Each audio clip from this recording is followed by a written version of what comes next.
이 시간 저희들이 욥기서 15장을 읽었습니다. 이제 15장부터는 두 번째로 이제 욥의 친구들이 욥을 향해서 말하는 그런 내용으로 연결됩니다. 첫 번째 말보다 훨씬 더 강도가 있고 더 비난의 그런 깊이가 더해짐을 알게 됩니다.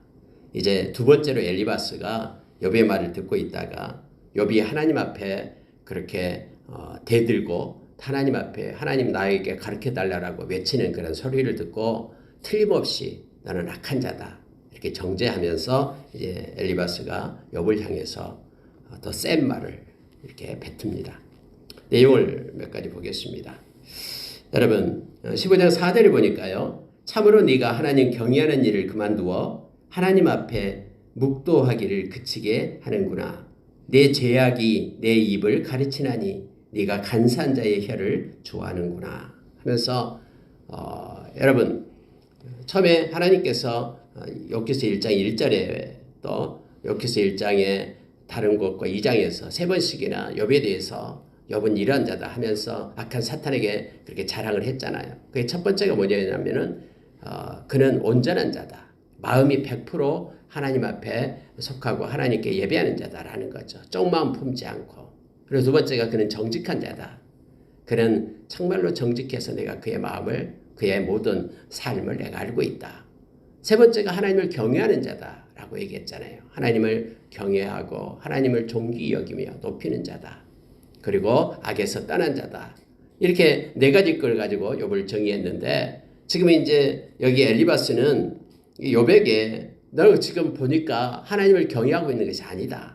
라고 지금 말하는 거예요. 감히 너가 하나님 앞에 그렇게 대들고 하나님 앞에 하나님은 침묵할 이유가 있는데 빨리 너보다 회개하라고 기다리고 있는데 하면서 그렇게 욥은 그렇지 않다라고 이렇게 하나님 가르쳐달라고 이렇게 외치고 있으니까 너에게 하나님 경외함이 어디 있느냐 하면서 이제 엘리바스가 나이 많은 엘리바스가 그를 가르치고 있음을 보게 됩니다. 하나님 경외하는 일을 그만두니 하나님 앞에 묵도하기를 그치게 하는구나. 이 묵도하다라는 것은 기도를 얘기하죠. 하나님을 경외하는 자가 하나님께 기도합니다. 하나님을 향하여 이렇게 경외하는 마음의 첫 번째는 두려움이죠. 하나님을 두려워하지 않는 자는 하나님을 무시합니다. 그래서 멸시하면서 주권자 되신 하나님을 인정하지 않거든요. 또 하나님을 경외하는 자는 하나님을 사랑합니다. 그런데 지금 하나님을 경외하는 것을 내가 보니 너가 멈췄다. 그래서 너도 이제 기도하는 것도 그치게 하는구나 하면서 지금 욥의 그런 그 모습을 보면서 엘리바스가 자기의 지식을 가지고 판단하고 있음을 보게 됩니다. 여러분 시편 25편에 보면은 하나님을 경외하는 자에게 주시겠다고 약속하신 하나님의 은혜가 있죠. 하나님을 경외하는 자는 그의 길을 하나님께서 인도하시겠다라고 약속합니다.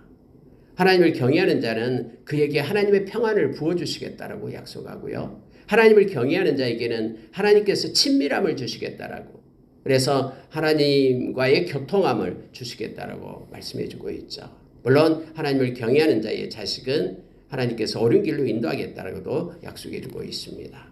특히 여러분 하나님의 경외함 없이 하나님과의 친밀한 관계를 가지고 있다라는 것은 이것은 거짓된 것임을 성경 말해주고 있죠. 그래서 너희는 하나님을 경외하기를 배우고 하나님을 경외하기를 가르치라라고 성경은 우리에게 말합니다. 하나님을 경외하는 자는 그의 말씀을 존중히 여기고 말씀을 따라서 살기를 기뻐합니다. 여러분 여기서 이제 엘리바스가 욥을 향해서 너가 지금 보니까 하나님 경외하고 있지 않다라고 지금 판단하면서 이 얘기를 하는 것입니다. 자, 여러분 8절로 내려가서 보면은요. 하나님의 오묘하심을 네가 들었느냐? 지혜를 홀로 가졌느냐? 네가 아는 것을 우리가 알지 못하는 것이 무엇이냐? 네가 깨닫는 것을 우리가 소유하지 못한 것이 무엇이냐? 우리 중에는 머리가 흰 사람도 있고 연루한 사람도 있고 네 아버지보다 나이가 많은 사람도 있느니라. 여러분 이 말은요. 욥이 그렇게 말했잖아요. 너희들의 말은 지혜가 없는 말이다. 너희들의 말은 절대 나를 위로하지 못한다. 너희들의 말은 지금 그냥 지혜 없는 그냥 일반 사람들의 말이다. 너희들의 말을 내가 모르는 것이 무엇이냐 하면서 하나님에 대해서 욥이 그렇게 대답을 했잖아요. 하나님에 대해서 욥이 알고 깨닫는 것들을 그렇게 주권자 되신 하나님을 2합전에 외쳤잖아요. 소발이 말할 때예요. 그래서 여러분 다시 이제 엘리바스가 다시 말하는 거예요. 너희들 지혜가 없다고 하니까 엘리바스가 좀 이제 격분이 된 겁니다. 왜 네가 한 말 우리가 모르는 것이 뭐가 있냐? 우리 중에는 흰머리 난 사람도 있고 우리 중에는 연루한 사람도 있고 심지어 너 아버지보다 나이가 많은 사람도 있다. 이 말은요. 그때 당시에는 나이가 많은 사람은 지혜로운 자로 이렇게 상징적으로 그렇게 통했습니다.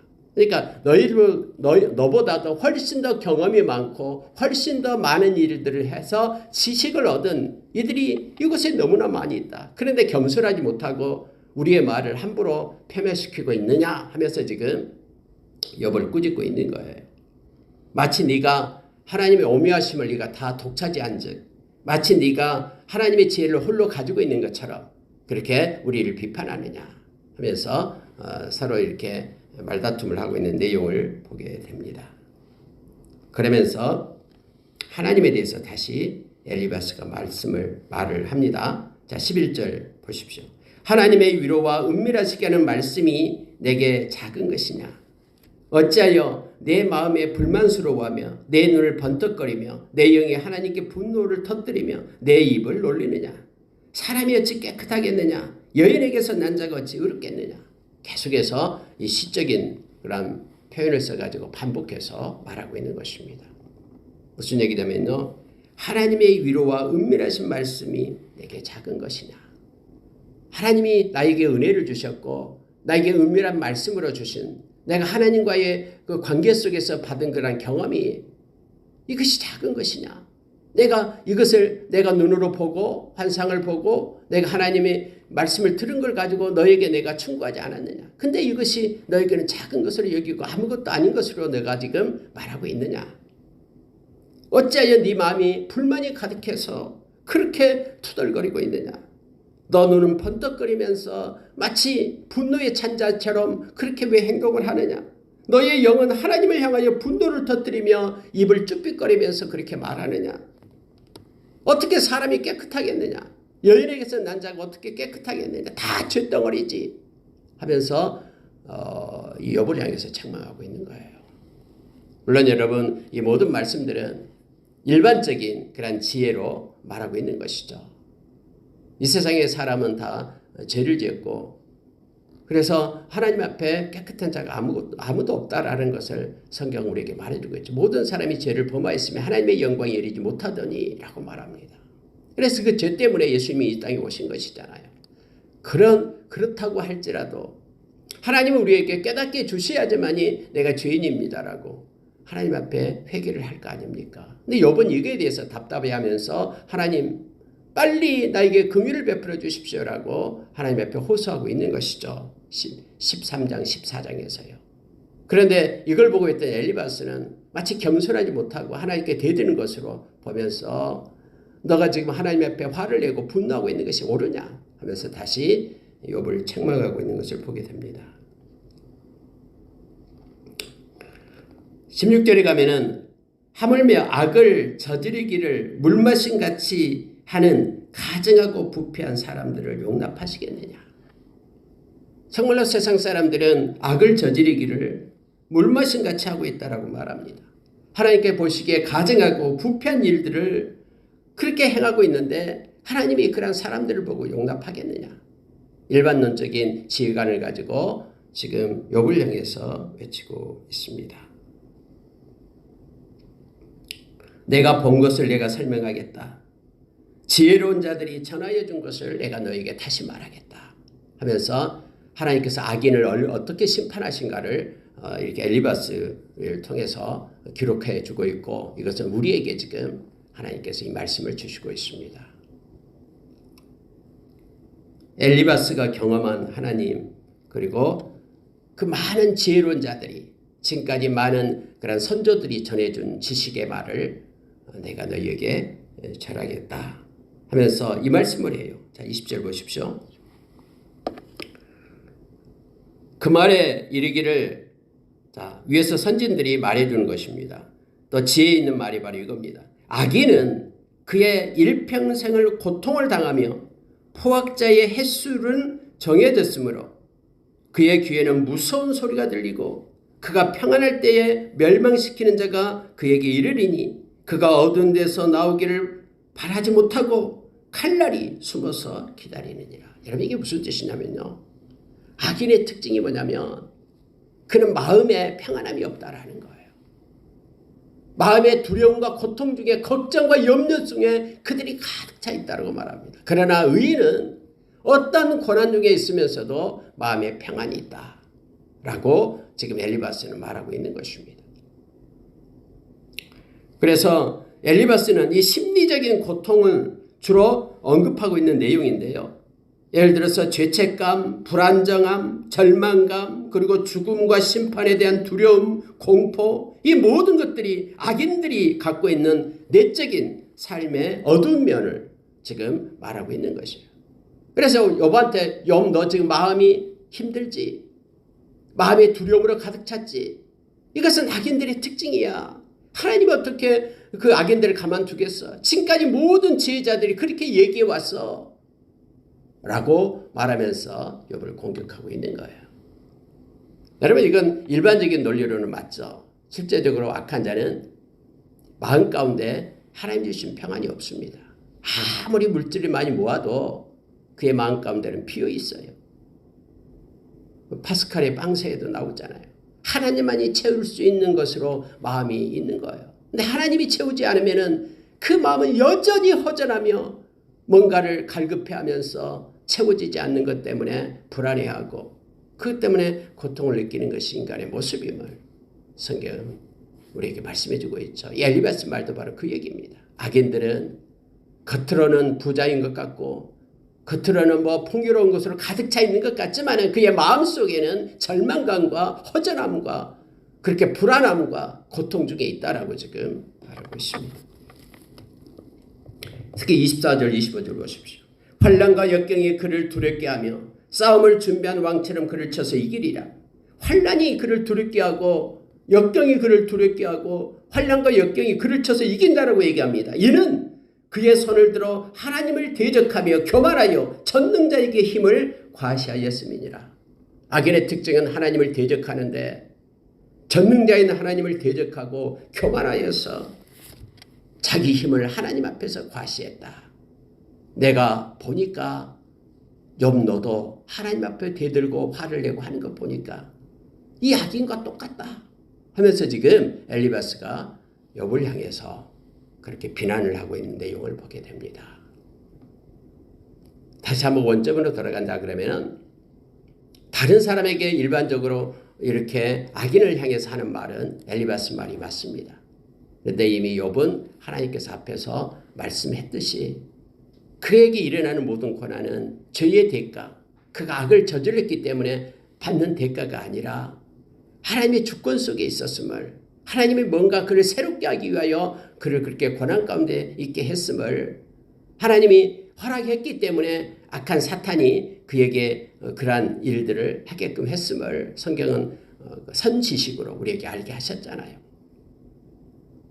그래서 남이 어떤 고난 가운데 있다라도 우리가 이 엘리바스처럼 이렇게 자기가 가지고 있는 지식을 가지고 그를 쏘아붙이고 그를 힘들게 하는 것이 아니라 자기 자신을 향하여 엘리바스의 말을 들이대고 남을 향해서는 하나님의 긍휼과 자비를 구하는 또 하나님의 뜻을 구하는 자의 기도로 우리가 서야 됨을 알게 합니다. 여러분이 엘리바스의 말은 오늘날 악한 자의 모습을 나타내고 있는 것에 맞습니다. 그는 목을 세웁니다. 방패를 들고 하나님께 달려든다라고 말합니다. 목이 뻣뻣해서 하나님 앞에 겸손히 수그리지 않고 하나님을 향하여 얼굴을 쳐들고 하나님을 향하여 달려듭니다. 그리고 그의 얼굴은 살이 찌고 허리에는 기름이 엉겼다라는 표현은 착취해서 선하고 정당한 그러한 그들의 품삯을 착취해서 그래서 얼굴에는 살이 찌고 허리에는 기름이 엉겼다라는 몸이 뚱뚱해서 많이 먹고 해서 자기 몸만을 살찌우는 자였다. 이웃을 돌보고 선을 베푸는 자가 아니었다라는 것을 지금 상징적으로 나타냅니다. 그는 하나님을 향해서는 방패를 들고 하나님을 향해 씩씩하면서 대들고 이웃을 향해서는 베푸는 자가 아니라 착취해서 자기의 얼굴에 살이 찌우고 허리에는 기름덩어리가 엉기게끔 뚱뚱해졌다라고 말하고 있는 거예요. 그래서 악한 자의 전형적인 모습을 지금 엘리바스는 이 말씀을 통해서 우리에게 가르쳐주고 있습니다. 자기밖에 모른다라는 거죠. 디모데후서 3장 1절에서 5절의 말씀에 보면은 마지막 때가 되면 사람들이 다 이기적이어서 자기중심, 자기만을 사랑해요. 심지어 여러분 가족 중에도 자녀를 사랑하기보다는 자기를 더 사랑하게 되는 세상이 되어버렸다고요. 자기를 위하여 자식을 팔아먹기도 하고 또 자식도 부모를 존경해야 되는데 존경하지 못하고 자기에게 걸림이 된다라고 무시하고 이런 세상이 점점 악해진 세상이 되어버렸다니까요. 그래서 자기를 사랑하고 돈을 사랑하고 쾌락을 사랑하고 하나님 사랑하기보다도 쾌락을 사랑하는 이런 세 가지 사랑이 하나님 사랑보다 더 우선시되는 세상이 되어버렸다고 얘기합니다. 자기를 도와주지 않는 하나님은 필요 없다고 생각해요. 자기의 뜻과 자기의 목적을 성취시켜 주신 그 신을 따라서 가는 거예요. 자기의 좋을 대로 자기 마음에 합하고 자기 길을 시원하게 해줄 그런 교훈을 쫓아서 하나님을 떠나서 귀신을 섬기는 그런 세상이 된다라고. 그래서 믿음에 떠나는 세상이 된다라고 디모데전서 4장 1절에서 우리에게 가르쳐 주잖아요.